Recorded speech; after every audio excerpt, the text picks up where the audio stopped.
Welcome back to the channel. I'm standing next to the 2023 Kia Sportage SX Prestige with all-wheel drive. This is the hybrid model here in the Sportage family. Let's talk about pricing here for the SX Prestige Hybrid. Starting price is at $36,190. This one stickers for $38,333. If you guys are in the market for a Sportage, be sure to check out South Dade Kia and ask for Cello or Tony, and they will get you into your next vehicle. Looking at the exterior styling here for this all-new generation of Sportage here, Kia did make this vehicle longer and wider for this new generation. And I also love this beautiful shadow matte gray exterior paint here. It looks really good. Keep in mind, you cannot take this paint option here through a car wash. Kia recommends that you do not do that because it will scratch the paint with the bristles from the car wash. So you guys will have to get your car detailed or hand wash it yourself. Me personally, I would basically do it myself or have someone want to do it for me. But personally speaking, I wouldn't put my vehicle like this through an actual car wash because I don't want to scratch the beautiful gray paint here. But looking at these headlights here, they're going to be a full LED turn signal with this LED daytime run light, which has this boomerang style to it. These LED projector headlights here, and you also get full LED fog lights here at the lower part of the fascia. There's a lot of gloss black trim and silver painted trim here at the front lip splitter, and there's front parking sensors. More of that gloss black trim is translated through the actual grille. Since this is the SX Prestige, this does have the 360-degree camera. This also has a nice, beautiful Kia logo there, which has this stainless-like feel to it. There's this gloss black outer portion here with this large silver painted bar here.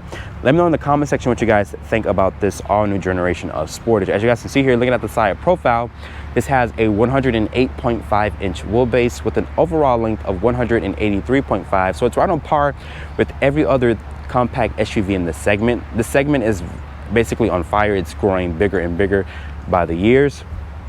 Looking at these tires and wheels here, for this to be a hybrid, it does have a very unique looking rim design here. These are a 235/60 Goodyear tire. They're wrapped in this 18-inch rim design, which has this like alloy or gray-like finish to it. It looks really good, especially with this matte gray exterior paint here. I like that the body colors are this gloss black finish. I like the haunches here kind of like popped out and whatnot. It looks really good. And you also have this character body line here at the lower part of the door handles for the front and rear door. There's this LED side marker here with this body color portion to the mirror cap. And there's also some gloss black trim around the window wells. There's these aerodynamic roof rails, and my model has this large panoramic sunroof here. Looking at the rear of the vehicle, these taillights here are going to be a full LED design, which is a turn signal, brake light, and reverse light. This is the only indication that this is the hybrid model by this HEV badge here, which is very small. And there's the Kia logo here with the Sportage name, which is spelled out. Looking at the bumper here, this has a large rear bumper here. It also has rear parking sensors. The reverse light is down here, which I kind of don't like that is this small, but that's just a small nitpick for me. More silver painted trim here, gloss black bumper, and there's a backup camera there, of course. And there's no visible exhaust trim here because it's a hybrid. Open up the cargo back here. This does have a power opening tailgate. Once it opens up, it reveals 39.6 cubic feet of space. So it's very large compartment here in the actual storage area. There's LED lights back here, 12 volt. Lifting up the low floor here, it does reveal a temporary spare tire instead of a fix-a-flat kit.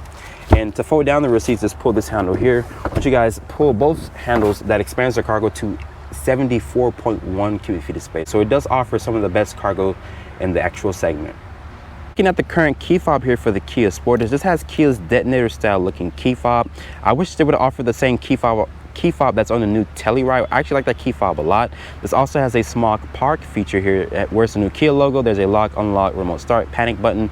To engage the remote start, just lock the vehicle here and hold this button down here. And keep in mind, the vehicle is on because it does kind of roar to life with the hybrid. Since this is the hybrid model here, but to use the smart park feature here, just press up on this button here and hold it. The lights will turn on, and this vehicle has a lot of cameras and sensors, so it would never hit anything or anyone, even if you stand in front of the vehicle. And you can also make the vehicle go back if you press on this button down here. And as you guys can hear also, let me be quiet for a second. That's to let pedestrians know that the vehicle is in reverse, so no one gets hit or get injured. But to lock the vehicle, just press that button there, and that unlocks the door and unlock it as well. My model does have these large two 12.3-inch displays, which supports Apple CarPlay and Android Auto. I like the nice spacious interior that this vehicle offers for this new generation. But getting inside the vehicle here, really good step in height because it is an SUV. And let's talk about the materials real quick. It's gonna be a nice soft touch material. I like this nice material that Kia uses. There is 2-person memory seats here. There's window controls. I can't use them right now because the windows are tinted here. I think it's automatic up and down for the driver and passenger, just like every other vehicle in this segment. Large storage and cup holder space here. This also has the Harman Kardon sound system, which sounds very good. It's going to be well padded here to rest your elbows, especially on a long road trip. Over here, it's for your illumination switch, your traction control, your 12-volt battery reset, your trunk release, electronic parking brake. You can pull that to engage the electronic parking brake. I like the nice 3-spoke wheel design here. But shutting the door, and as you guys can see, the vehicle did cut off because I kind of took it out of its remote start mode by pressing the electronic parking brake. But as you guys can see here, it starts up very smooth, and once again, it's ready to drive. It does tell you here in the instrument cluster here, which has this very bright screen, because right now it's in its EV mode, which is really nice. You can customize this display by pressing this here. It does show you your driver's assistance tech, your driver information, since refueling and whatnot, also your idling mode, and it does show a little graphic of the battery and also the wheels and whatnot. There's your digital speed right there in front of you. These are not for regenerative braking. They're for the 6-speed automatic transmission. We'll talk about that in the actual driving scene. If you guys go for the PHEV, Kia, I think they will switch these out for the regenerative braking, so you can catch that energy and put it into the actual battery pack. The dash in this vehicle is super low. I like that the screens don't take up visibility. This does support Apple CarPlay and Android Auto, and it's very fast and very responsive there. Going here to the hybrid page here, it does show you I've been averaging 18.4 mpg, but keep in mind I only had this vehicle for a very short period of time. Kia said this is ready to get 38 in the city, 38 on the highway, and 38 combined.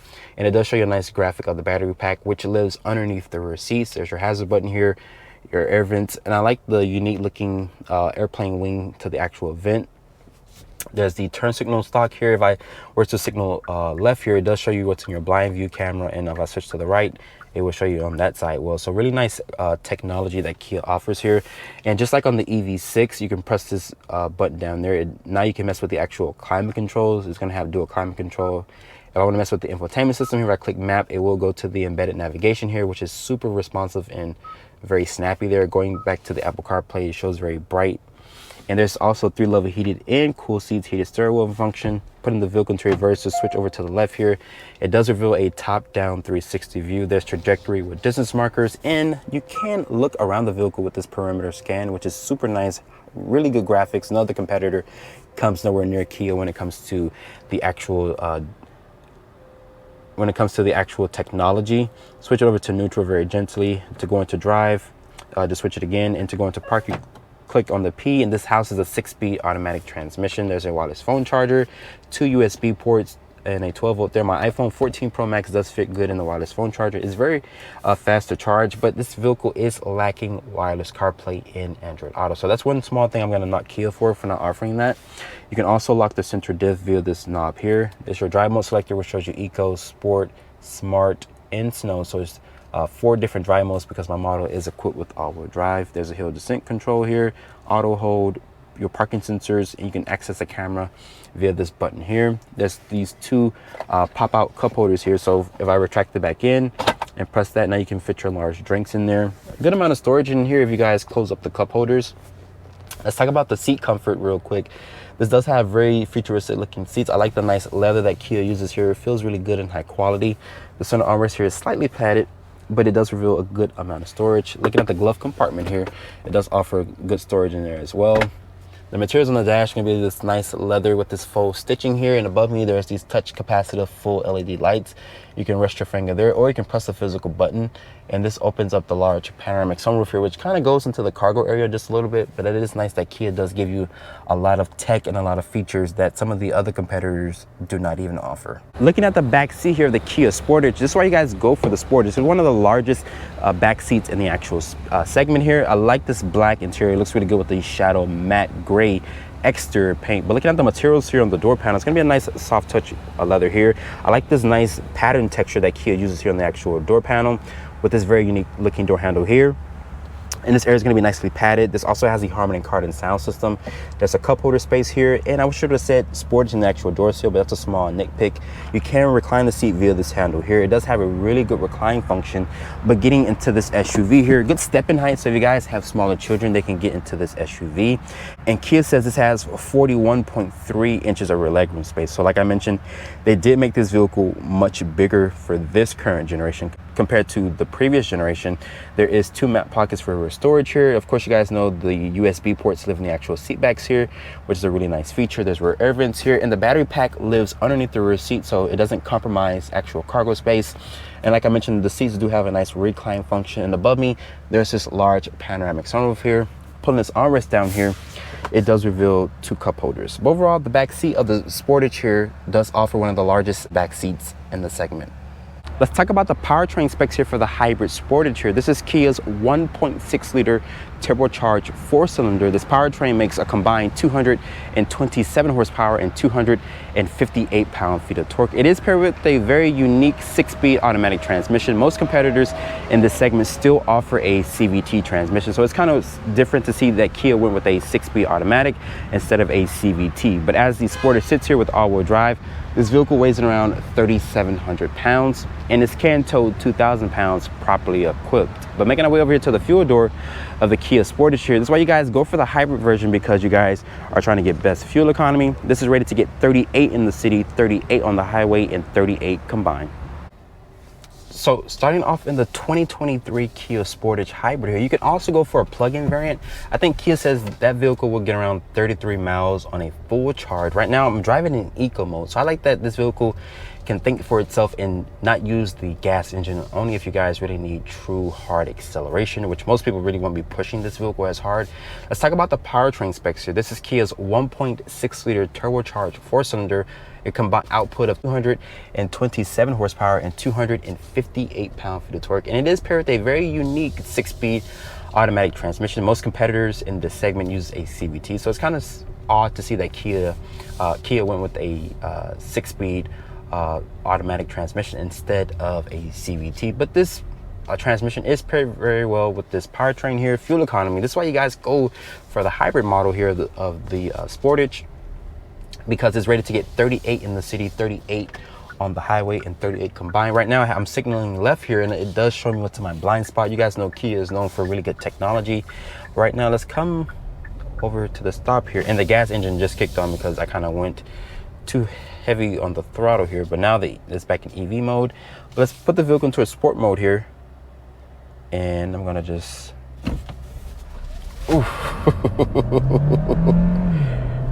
and that's the speed limit there. This vehicle has instantaneous torque like an electric vehicle. At first, it kind of shoved me into the seat. I wasn't expecting that much torque to kick in at a low RPM and whatnot. But the ride quality of this vehicle here is really good, silky smooth. And like I mentioned, it does use that 6-speed auto. So I'm kind of downshifting here. And me personally, most people won't drive using the paddle shifters and whatnot. Most people wouldn't ever even touch them, you know, I'm being honest.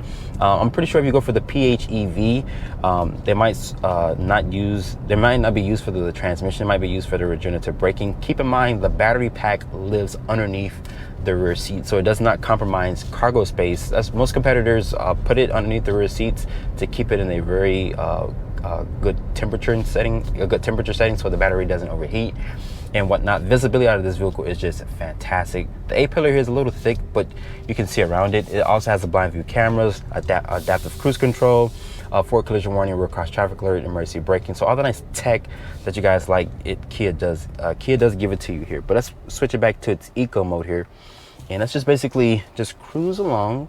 And I just like that this vehicle can switch between using the gas engine and basically being in electric mode and whatnot. Sadly, guys, I cannot test the fuel economy for you, but Kia, like I mentioned, they said is rated to get 38 city, 38 highway, and 38 combined, which is just great fuel efficiency. But it's not best in class. Keep in mind that still belongs to the RAV4. That is the king when it comes to being the hybrid in being king of the segment in the hybrid form, because it just gets great fuel efficiency.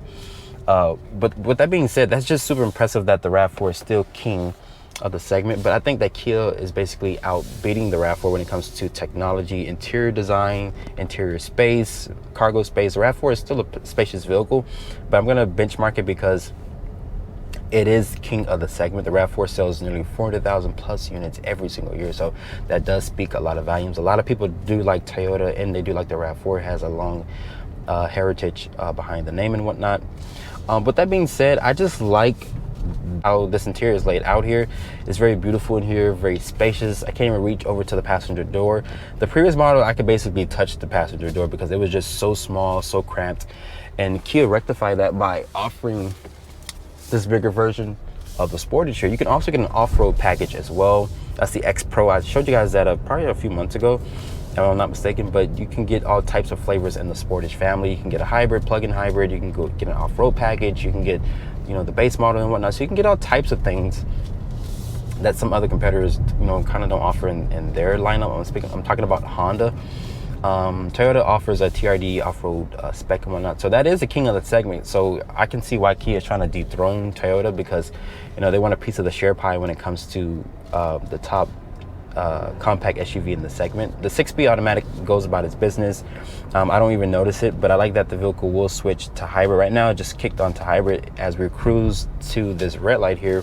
But overall, I like everything about the Sportage. The design cues is really good. The ride quality is fantastic. The tech, it's out of this world. I like the nice displays in here. The cabin is well laid out, nice materials. The speaker system is good.